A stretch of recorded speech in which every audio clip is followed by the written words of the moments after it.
The day began quietly, with the first rays of sunlight spilling over the city skyline and glinting off the glass facade of the television studio. The world outside was just waking up, but inside, a sense of anticipation was already building. Like any other morning at the bustling television studio, the corridors echoed with the sounds of footsteps and friendly chatter. Crew members moved briskly, carrying cables and equipment, their practiced routines unfolding with a sense of purpose.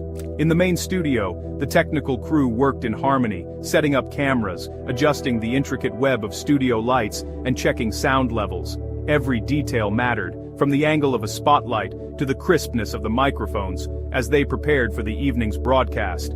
At the anchor desk, the host, a seasoned journalist known for her calm demeanor, sat quietly, reviewing her interview notes one last time. She highlighted key questions, rehearsed her opening lines, and took a deep breath, centering herself for the show ahead. In the control room, producers gathered around monitors, discussing the flow of the upcoming segments. They exchanged ideas, made last-minute adjustments to the script, and checked in with the graphics team, confident in their well-rehearsed routine. Meanwhile, in living rooms across the city, viewers settled in for the evening. Families gathered on couches, remote controls in hand, ready for the familiar rhythm of news, interviews, and stories that had become a part of their daily lives. Back in the studio, the countdown clock ticked steadily towards 0. The studio lights dimmed, casting a hush over the set as everyone took their places. The air was thick with anticipation, a quiet energy that signaled the show was about to begin. The familiar opening theme music played, its notes echoing through over sour.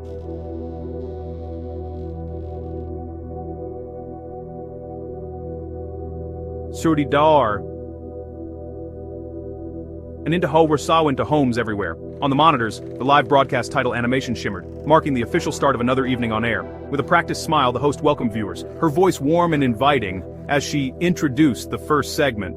She set the tone for the evening, promising insightful stories and engaging interviews ahead. Off camera, tonight's guest, a man with a compelling personal story, waited quietly in the green room.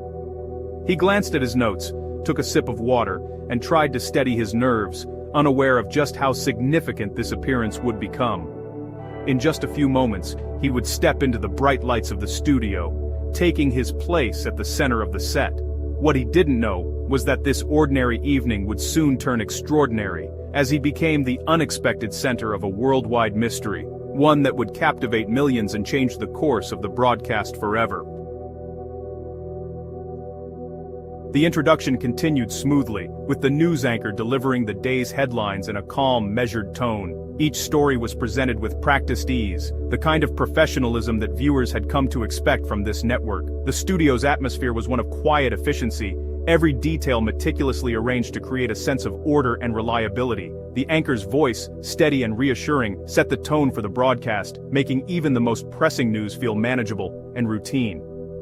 The host transitioned effortlessly from topic to topic, guiding the audience through a carefully curated sequence of stories. With each change, she maintained a sense of continuity, her demeanor unwavering. The audience, both in the studio and at home, followed her lead, trusting her to navigate the complexities of the day's events. Her ability to shift gears seamlessly was a testament to her experience and poise under pressure. In the control room, directors and producers monitored a wall of screens, their eyes darting from one feed to another. Every second was accounted for, every transition planned in advance. The team worked in near silence, communicating with subtle gestures and brief, whispered instructions. Their focus was absolute, ensuring that the broadcast unfolded without a hitch. The hum of technology and the soft glow of monitors created an environment of intense concentration. The guest's segment was introduced with a brief but compelling summary of his background, designed to pique the audience's curiosity. The host spoke warmly of his achievements, highlighting the reasons for his appearance on the show. There was a sense of anticipation in the air, as viewers wondered what insights or revelations he might share.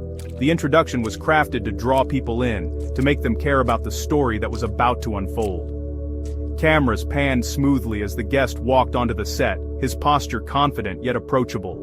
The host greeted him with a warm handshake and a welcoming smile, setting the stage for a friendly and engaging conversation. The audience watched closely, eager to see how the interaction would unfold. The guest took his seat, glancing briefly at the cameras before focusing on the host, ready to begin. Studio lights shone brightly, casting a soft, even glow across the set. The lighting was designed to flatter, to create an inviting and professional atmosphere. It was as if the lights themselves contributed to the sense of normalcy, making everything appear calm and under control. The set, with its polished surfaces and carefully arranged decor, reinforced the illusion of stability and routine.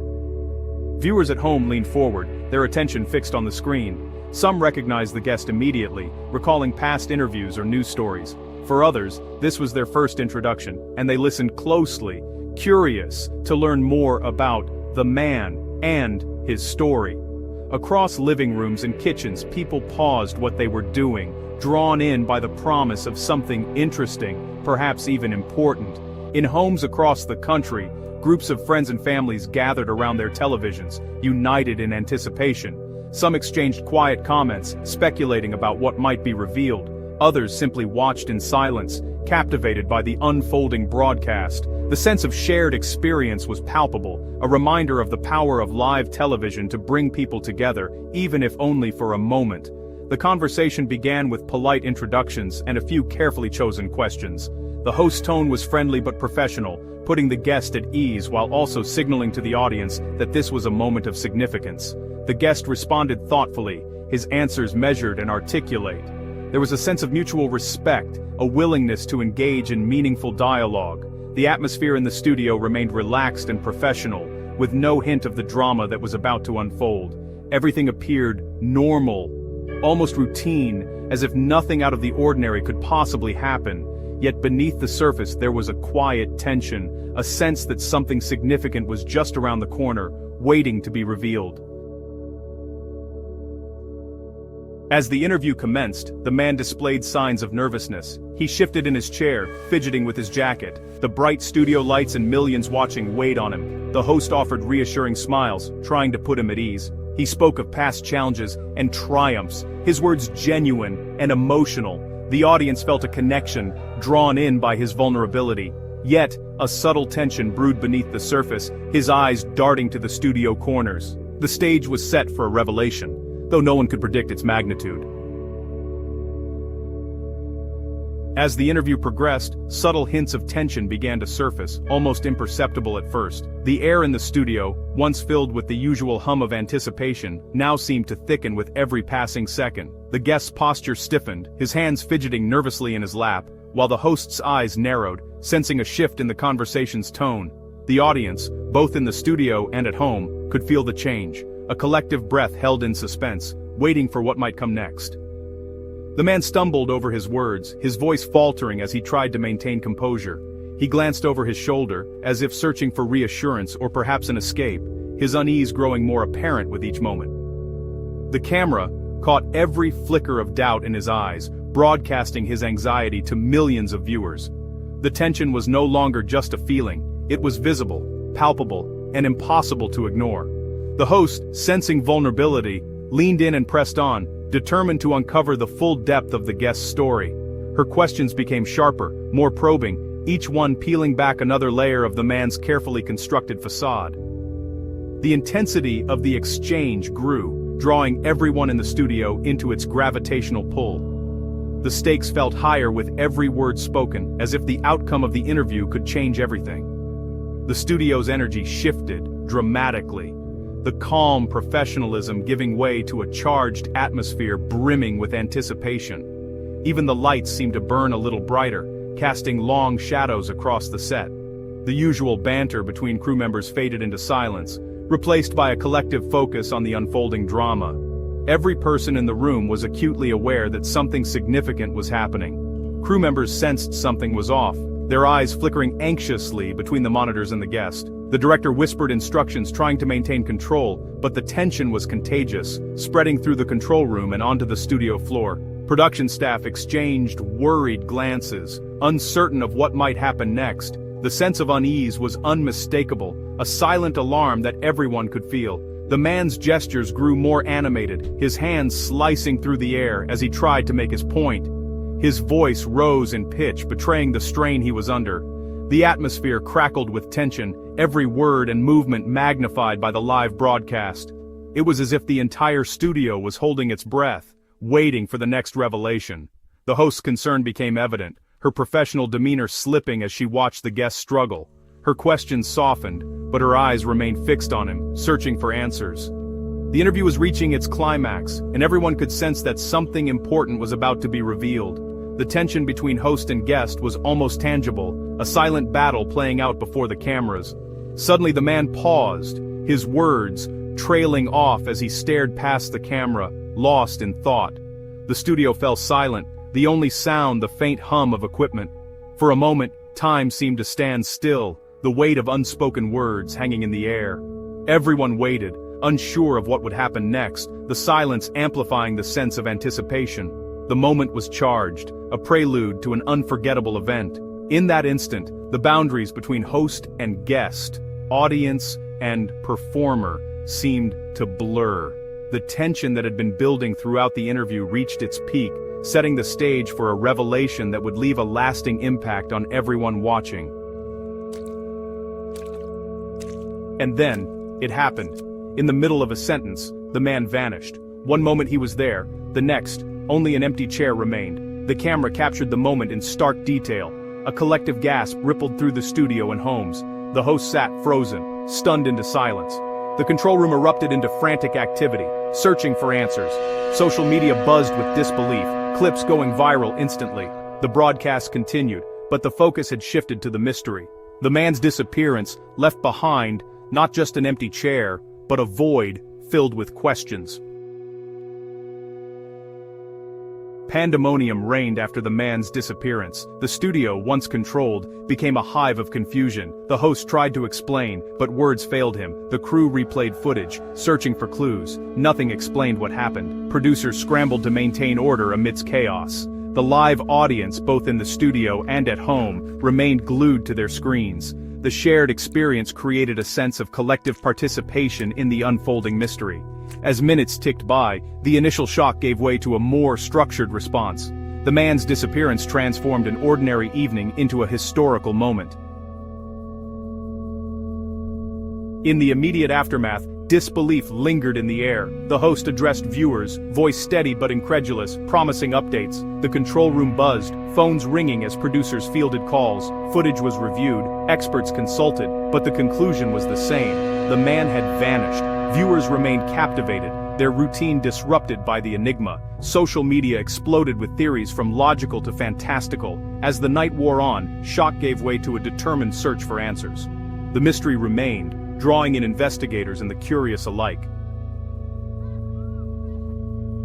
An investigation was swiftly launched, drawing in experts from various fields. Forensic specialists analyzed the footage, searching for anomalies. Equipment was examined, but nothing was amiss. Theories circulated, a sophisticated illusion, a technical glitch, even paranormal involvement. The media fueled the fire with sensational headlines and interviews. Witnesses shared their perspectives, but no consensus emerged. The disappearance became a cultural phenomenon, spawning documentaries and books.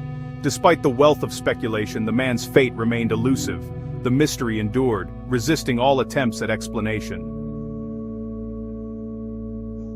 Years have passed since the man vanished on live television, yet the mystery remains. The initial shock faded, replaced by enduring fascination. The disappearance stands as a testament to the unpredictable nature of live broadcasting. Theories abound, each new interpretation adding to the intrigue. Scholars and enthusiasts dissect every detail, searching for clues. The story has become part of cultural consciousness, inspiring new generations. The man left behind more than an empty chair. He left a legacy of wonder. The mystery endures, a testament to the power of storytelling and the allure of the unexplained.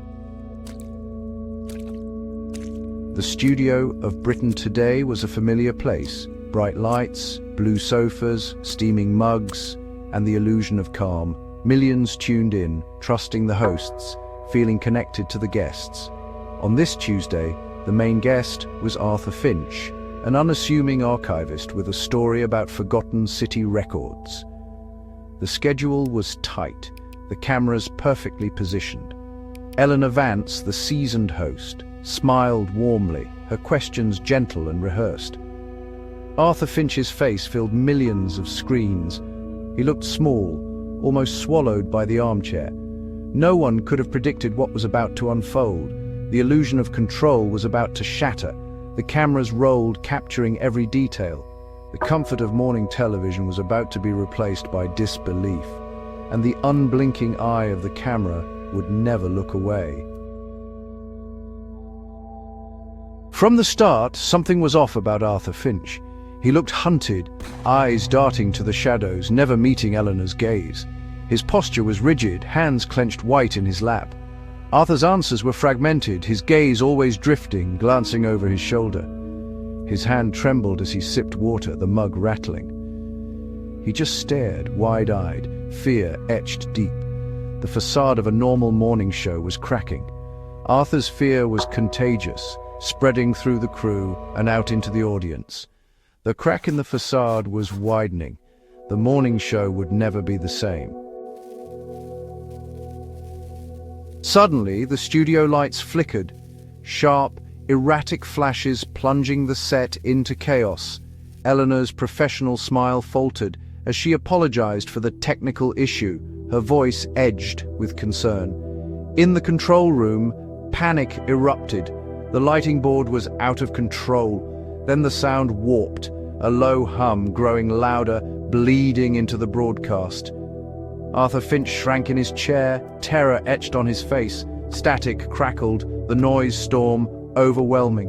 Viewers at home fiddled with their TVs, but the interference was in the broadcast itself. Through the static, Arthur's strained voice broke through. "They found me. I shouldn't have come here." Eleanor leaned in, desperate to understand, but her words were lost in the electronic shriek. The lights strobed violently, casting distorted shadows. The cameras struggled to focus, the image warping at the edges. For a moment, Arthur's face was clear, eyes locked on something unseen, mouth open in a silent scream. The hum peaked, a piercing crescendo. The lights flashed one final, blinding white.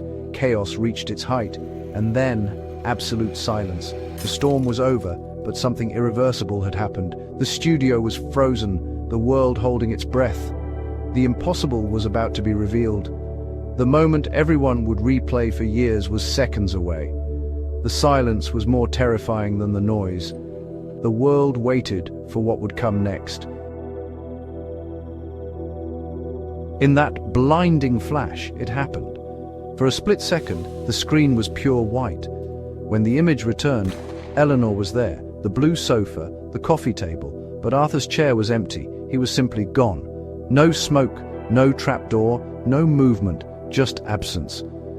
The camera lingered on the empty chair, the void palpable. The silence in the studio was unnatural. Eleanor stared, stunned, her mind struggling to process what she'd seen. On millions of screens, the scene froze. The empty chair, the impossible event. Viewers rewound, replayed, searching for a trick, but the footage was clear. Arthur was there, then he wasn't. He hadn't stood, ducked, or fallen. He had vanished, live on air. Eleanor turned to the camera, her composure shattered. "Arthur?" she whispered, voice trembling. The crew emerged from the shadows, equally stunned. Where did he go?" Eleanor's question hung in the air. It was echoed in every home across the country. The man who feared being found had disappeared in the most public way imaginable. The studio was a tableau of disbelief. The nation was left with a single, unanswerable question. The impossible had happened before their eyes. The empty chair became a symbol of the unknown. The broadcast had crossed into legend. The world would never see morning television the same way again. The moment was burned into memory. The ordinary had become extraordinary, and nothing would ever feel quite safe again. The silence lingered, heavy and unresolved. The vanishing act was complete. The control room erupted into chaos. The director stared at the monitor, stunned. "Where is he? Someone tell me where he is!" Producers and technicians shouted, checking every camera angle. Arthur was simply gone. The schedule was meaningless, the script abandoned. "Cut to commercial, now!" the director barked, but the technician was frozen, eyes glued to the screen. No protocol covered a guest vanishing on live TV. Panic spread. One producer cried, a sound engineer muttered, "It's not possible." The director grabbed his headset. "Steve, what's happening out there? Find him!" The reply, "He's not here! The chair is empty! No one saw anything!" The director made the call. "Cut feed! Go to the emergency slate!" The flagship program went off air mid-broadcast. A first. As the technician hit the button, the director slumped in his chair. The chaos inside was nothing compared to what was about to erupt outside. The world was about to react. The impossible had just gone public. For millions at home, confusion reigned. They'd seen Arthur vanish, Eleanor's shock, the empty chair. Everyone waited for an explanation, a prank, a reveal, anything. Instead, the screen cut to a high-pitched tone and color bars, then a blue screen. "We are experiencing technical difficulties. Normal programming will resume shortly." The message rang hollow. Phones rang across the country. Did you see that?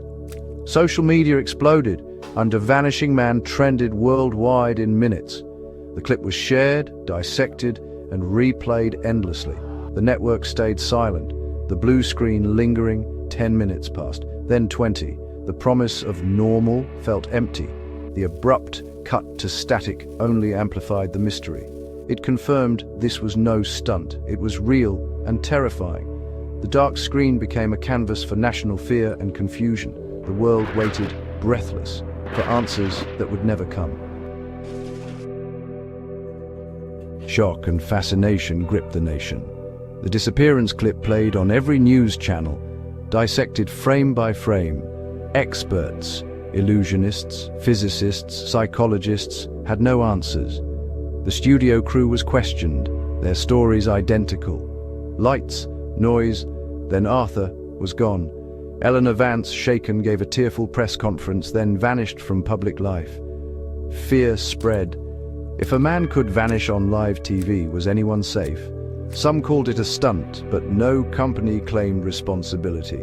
Others saw signs, divine, alien, or otherwise. Police treated it as a missing person case, but there was no body, no evidence Arthur ever left the studio. His belongings remained untouched. It was as if he'd been erased from existence. The official report was inconclusive, present at 9:32, gone at 9:33, cause unknown. The mystery deepened, the nation obsessed. The event became a cultural touchstone. The impossible had happened, and no one could explain it. The world was left with only questions. And the legend of Arthur Finch grew. With no answers, theories multiplied. Some believed Arthur uncovered a secret society, silenced by advanced technology. Others blamed the paranormal, a haunted archive, a malevolent spirit, the studio's energy acting as a conduit. Audio sleuths claimed to hear ancient whispers in the static. A scientific theory suggested a random quantum event, a tear in reality, swallowing Arthur whole. The electrical chaos was a symptom of reality breaking down. He hadn't been taken, he'd been moved, elsewhere or nowhere at all. The randomness was the most terrifying part. If it could happen to Arthur, it could happen to anyone. The world was left to wonder and to fear. Years have passed, but the mystery endures. Britain today is gone, the studio repurposed, Eleanor never returned. The clip of Arthur's disappearance remains one of the most watched videos online. The official investigation is cold, the documents he studied were mundane. No secret societies, no revelations, just a deeper mystery. The lack of motive is more frightening than any conspiracy. New protocols for live TV were created, but they only manage perception, not the impossible. The event left a scar on public consciousness, eroding trust in reality itself. Arthur Finch became an eternal enigma, a man defined by his final moment. His empty chair is a symbol of the unknown. We keep watching, hoping to see the trick, but it was never a trick. And that is the most terrifying fact of all. On a chilly Tuesday evening, families across the nation gathered in their living rooms, the glow of television sets illuminating faces young and old. They tuned in to Mind Over Matter, a late-night talk show famed for its charismatic host David Bellamy, and a parade of oddball guests who always seemed to push the boundaries of what was possible or unbelievable. Tonight's guest was Alistair Finch, a reclusive inventor whose wild theories about spatial transference had made him a legend in fringe science circles. He rarely appeared in public, and his presence on live television was an event in itself. Finch, jittery but sharp-eyed, explained his ideas about folding space-time, gesturing animatedly as he held up a polished chrome cube, his so-called focusing device. Millions watched, half skeptical, half intrigued, as he described how reality could be bent, even rewritten, with the right tools and knowledge. Then, the host, David Bellamy, leaned forward and asked the question on everyone's mind, "Can you show us how this works?" Finch smiled, a glint of mischief in his eyes, and placed the cube on the table. "It's not about showing," he said, his voice calm but electric with anticipation. "It's about becoming." Suddenly, the studio lights flickered, casting strange shadows across the set. A low, vibrating hum filled the air, growing louder with each passing second, as if the very fabric of the room was being stretched. Finch's image began to shimmer, his outline blurring at the edges. His body turned translucent, set and chair eerily visible through his jacket, as if he were becoming a ghost before their eyes. In 3 heartbeats, he dissolved completely. There was no smoke, no camera cut, just a sudden, impossible absence. One moment he was there, the next, he was simply gone. The chrome cube, now ownerless, rolled across the table with a metallic clatter, as if punctuating the impossible event that had just occurred. Bellamy stared at the empty chair, his face drained of color, mouth agape. For a moment, he seemed unable to process what he had just witnessed. The audience gasped, a wave of confusion and disbelief rippling through the studio. Some stood, others clutched their seats, panic rising as reality itself seemed to unravel. Silence hung in the air, more deafening than any scream. The world seemed to hold its breath, suspended in a moment that defied explanation. Phones at the network exploded with calls, viewers demanding answers. Was it a trick, a technical glitch, or had they just witnessed something truly impossible? Bellamy's raw panic, visible to millions, said otherwise. He looked off camera, desperate for answers from his crew, but found only confusion and fear reflected back at him. There were none. A man had vanished, on live TV, leaving only an empty chair, a rolling chrome cube, and a nation of witnesses forever changed by what they saw. In the control room, the air was thick with tension, every eye glued to the monitors as the live broadcast unfolded. Calm professionalism shattered in an instant, replaced by a wave of disbelief and confusion. Director Marcus Thorne stared at the monitors, his coffee cooling in his hand, forgotten as his mind raced to process what he was seeing. "Where is he?" he barked, voice sharp with urgency. "Camera 2, find him, don't lose him." The answer was unthinkable. Finch hadn't walked off, hadn't fallen, hadn't slipped behind the set. He was simply gone, as if he'd vanished into thin air. The technical team scrambled, checking every feed, every wire, every possible malfunction. They tore through the equipment, desperate for a logical explanation. "No effects queued up," the vision mixer reported, her voice trembling as she double-checked the system. Nothing out of the ordinary. The feed was clean, the signal was pure. No glitches, no interference, just a perfect uninterrupted broadcast. On air, Bellamy finally managed to cut to commercial, his hands shaking as he pressed the button, buying the team a few precious moments to regroup. Studio doors were sealed.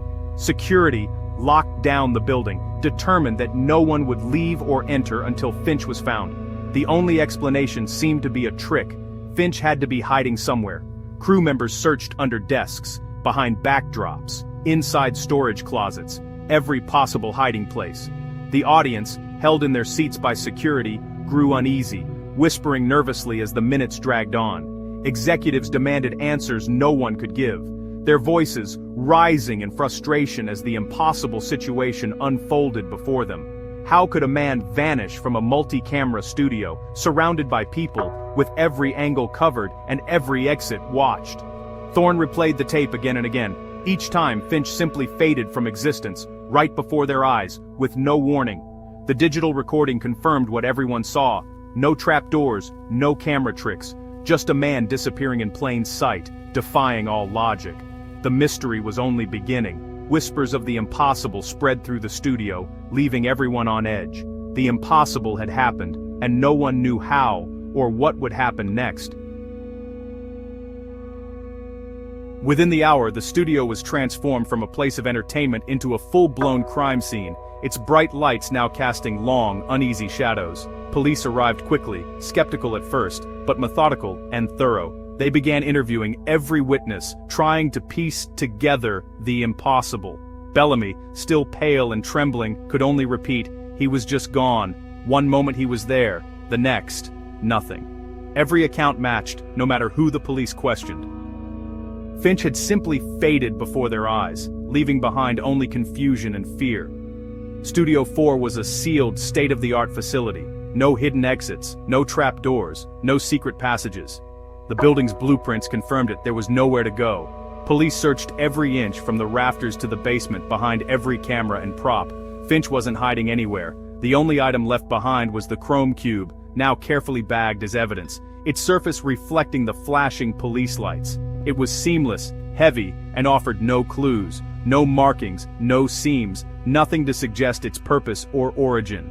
Forensics took the chair, the desk, even the carpet beneath Finch's feet, searching for any trace, hair, fiber, fingerprint, anything. But there was nothing. No body, no ransom note, no evidence of foul play, just an empty chair and a growing sense of dread. Security logs showed Finch entering the studio, but never leaving. The cameras caught every angle, except the moment he vanished. The building was locked down within minutes, every exit sealed, every hallway watched. It was physically impossible for him to have left unseen. The security was airtight, the doors unbreached. The police faced an unthinkable conclusion. Finch had vanished from a sealed room, leaving behind only questions. Either he'd become invisible, or he'd never left at all. The possibilities were as chilling as they were impossible. The laws of reality had been broken, and for the first time, even the most seasoned detectives had no explanation. The broadcast tape became the key evidence. Investigators and video experts analyzed every frame, searching for signs of a hoax. No digital artifacts, no overlays, no tricks. The footage was clean. Finch's body became transparent, the set visible through him. Studio lighting and shadows remained unchanged. The process took 2.7 seconds, painfully real. Security footage outside the studio showed no one entering or leaving. The building was a fortress. The recordings proved it. No harnesses, no wires, no escape route. The digital and physical evidence agreed.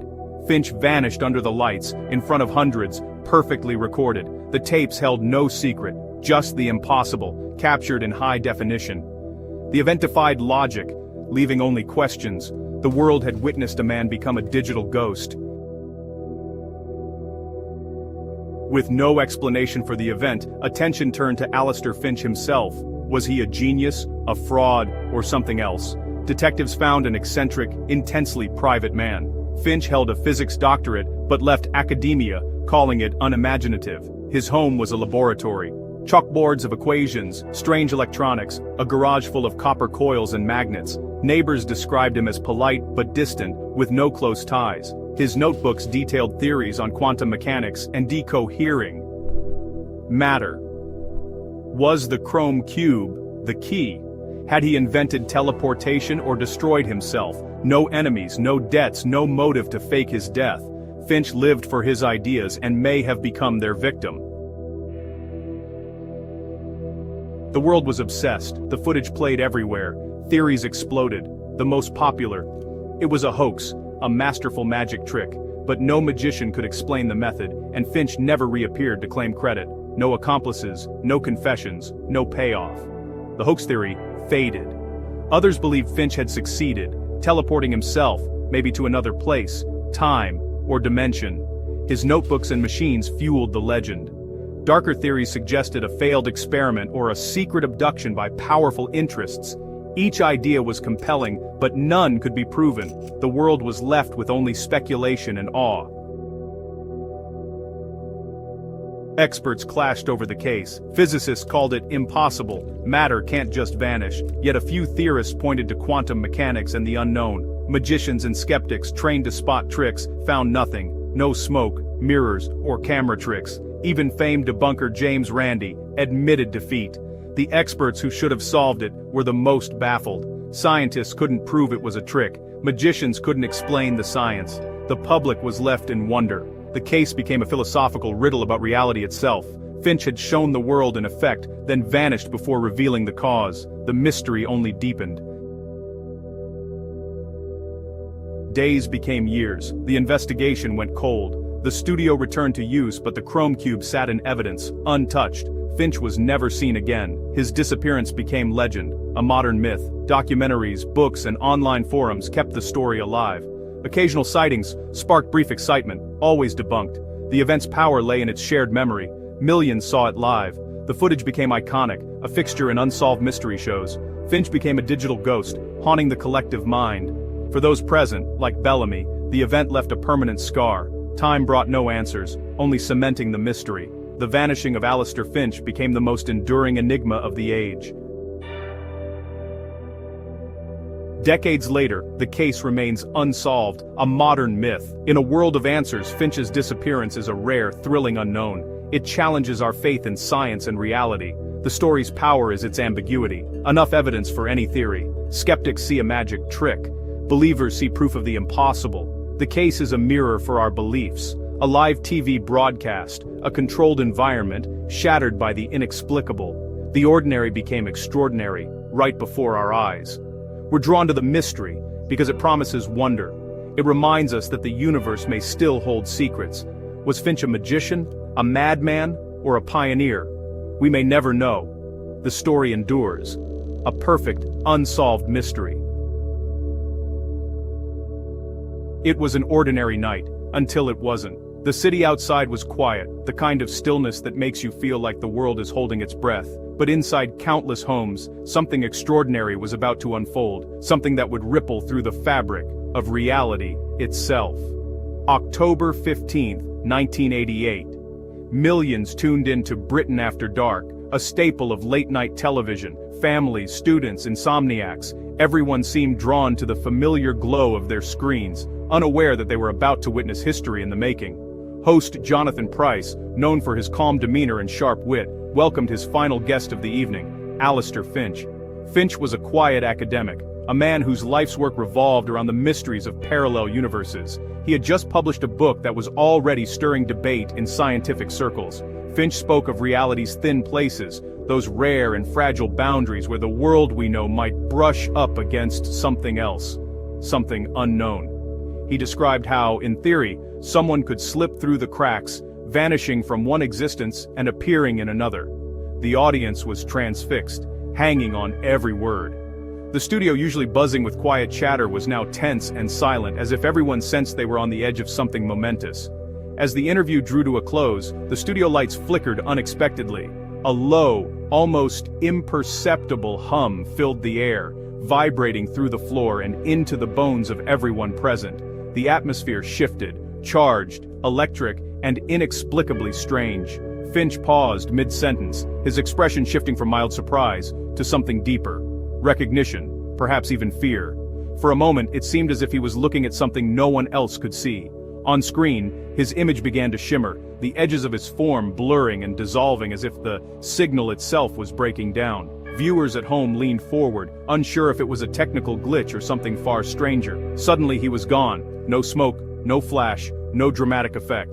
Just an empty chair where Alistair Finch had been sitting seconds before. The host, the crew, and the audience were left in stunned silence. Static overtook the screen, the image warping and twisting. For a brief, haunting moment, Finch's silhouette appeared in the static, then vanished. Jonathan Pryce stared at the empty chair, his face a mask of disbelief and confusion. The broadcast had delivered television's greatest mystery, live and unfiltered. In a single moment, the line between fact and fiction had blurred beyond recognition. The moment was replayed endlessly. VHS tapes were passed around, experts and amateurs alike dissected every frame, searching for clues, for explanations, for any sign that what they'd seen was a trick or a hoax. No one could explain what they'd seen. Theories abounded, technical malfunction, elaborate prank, even mass hallucination, but none fit the evidence. The footage was real, and so was the disappearance. The footage became infamous, a touchstone for the unexplained. Newspapers ran headlines for weeks, and the story became a fixture in the public imagination, inspiring books, documentaries, and endless speculation. That night, reality itself seemed to falter, live, in front of millions. The boundaries between what was possible and impossible had been shaken, if only for a moment. the world would never look at television, or the boundaries of existence, the same way again. For many, it was the first time they truly questioned what was real. Alistair Finch had become the paradox he once theorized, a man lost to the unknown, his fate forever entwined with the mysteries he sought to explain. And the nation was left with a question, one that lingers to this day: what really happened in Studio 3 that night, and could it ever happen again? Across the UK, silence fell. It was as if the entire country had paused, holding its breath in the wake of something unexplainable. The usual hum of evening life, distant traffic, laughter from open windows, the clatter of dishes, seemed to vanish, replaced by a heavy collective stillness. Viewers stared at their screens, stunned. Was it a trick? A technical glitch? No one could say. The disbelief was palpable, a tension that seemed to radiate from every living room, every pub, every place where people had gathered to watch. Jonathan Pryce, visibly shaken, called Finch's name, searching for answers. The studio, usually a place of control and certainty, was suddenly thrown into chaos. Cameras kept rolling, capturing the confusion and fear that flickered across the faces of the crew. The show cut to commercials, but the unease lingered. The abrupt break offered no comfort, only more questions. In homes across the nation, people sat frozen, waiting for an explanation that never came. When the broadcast resumed, a flustered announcer apologized for technical difficulties, but the words rang hollow. The audience knew instinctively that what they'd seen was not a simple error. Something had happened, something real and deeply unsettling, but everyone knew they'd witnessed something extraordinary. The shock was universal, a ripple of disbelief that swept through every household. People looked to one another for reassurance, but found only mirrored confusion. Phones rang off the hook as people tried to make sense of it. Friends called friends, families reached out to relatives, desperate to confirm that they hadn't imagined it. Switchboards were overwhelmed, and the air buzzed with frantic speculation. The event dominated every conversation, uniting the nation in confusion. In cafes, offices, and on street corners, strangers became confidants, sharing theories and disbelief. For a brief moment, the usual boundaries between people dissolved, replaced by a shared sense of wonder and fear. Newspapers blared headlines: "The man who vanished on live TV." The story leapt from television to print, fueling the frenzy. Every detail was scrutinized, every rumor magnified, as the press tried to make sense of the impossible. Millions had seen the same impossible thing at the same time. It was a moment that transcended age, class, and background. Everyone, everywhere, was a witness. The shared experience bonded the country, a collective memory of reality bending. In the days that followed, people clung to each other, seeking comfort in the knowledge that they were not alone in their confusion. Police were flooded with calls, not about a crime, but about the impossible. Officers listened patiently, unable to offer answers, as the nation demanded explanations that no one could provide. The incident challenged the very rules of the world. What people thought they knew about reality was suddenly up for debate. The boundaries between fact and fiction, possible and impossible, seemed to blur. It was no longer just a TV moment, it was a national obsession. The mystery seeped into every aspect of daily life, dominating headlines, conversations, and even dreams. Denial was impossible, too many had seen it. The sheer scale of the event made it undeniable, forcing even the most skeptical to confront the inexplicable. The mystery belonged to everyone, a puzzle with no solution. People pored over every detail, searching for meaning, for logic, for any thread that might unravel the truth. The disappearance of Alistair Finch became a defining moment. His name was on everyone's lips, his face on every screen and newspaper, a symbol of the unknown. The nation was left searching for answers that never came.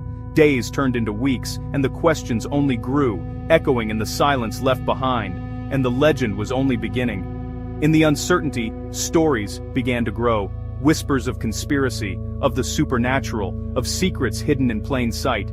The disappearance of Alistair Finch would haunt the nation for years to come, a riddle that refused to be solved. Years later, the mystery found new life online. Grainy clips of Finch's disappearance spread across early internet forums and video sites. The footage became a viral sensation, debated, dissected, and mythologized. Online communities analyzed every frame, searching for clues. The story grew. embellished with new details and wild theories. Finch became a digital ghost, haunting the web's earliest corners. Today, high-definition versions circulate on YouTube and TikTok, captivating new generations.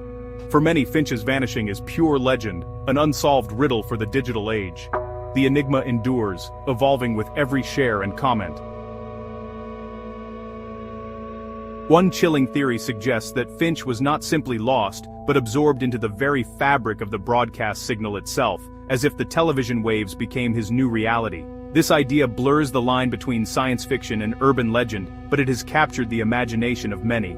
Some claim to see his face flickering in the static, a fleeting apparition that appears and vanishes in the blink of an eye, a ghost in the machine, haunting the frequencies that once carried his voice.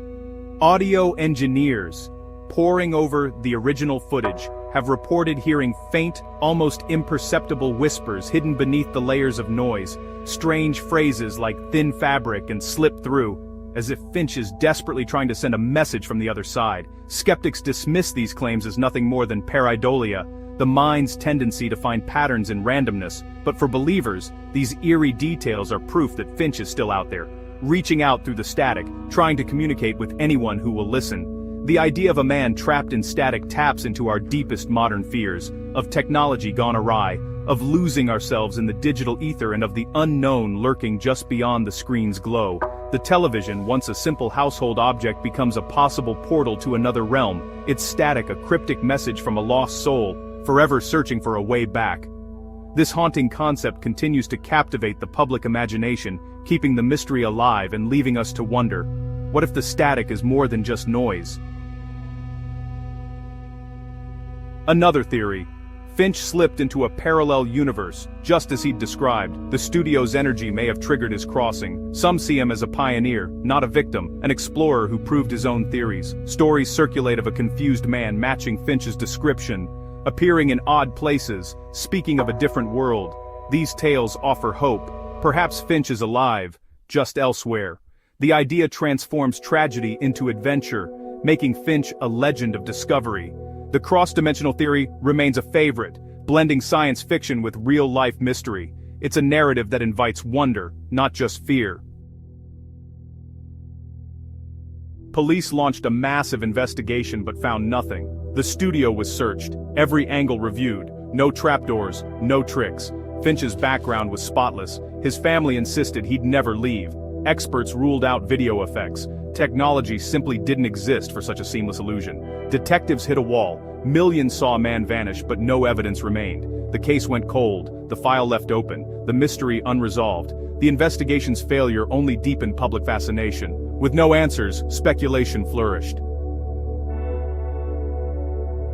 Finch's disappearance became modern folklore, a benchmark for the unexplained. Academics, artists, and the public obsessed over the empty chair and static screen. Jonathan Pryce, forever changed, spoke of the event with awe and unease. Finch's once obscure book became a bestseller, pored over for hidden meaning. He was transformed from academic to prophet of the unknown. The story endures because it offers no easy answers. It challenges our faith in reality's solidity, the perfect mystery. Endlessly debated, never solved. Finch's legacy is a question mark that haunts us still. Behind the legend lies a family's grief. Finch's wife and children endured relentless public scrutiny and private sorrow. Their tragedy became public property, their pain revisited with every anniversary. Eleanor Finch withdrew, protecting her children and her husband's memory. For the family, there was no closure, only an open wound and endless questions. The true cost of the mystery is measured in their enduring loss, not in ratings or theories. Decades later, the mystery remains unsolved. The world has changed, but Finch's story still captivates. The footage is undeniable, a documented event, not a rumor. Competing theories keep the debate alive: technological horror or metaphysical wonder. The lack of answers lets all possibilities coexist. Finch's story is a canvas for our hopes and fears about reality. We're left like Pryce, staring at an empty chair, haunted by questions. As long as those questions remain, Alistair Finch's enigma endures.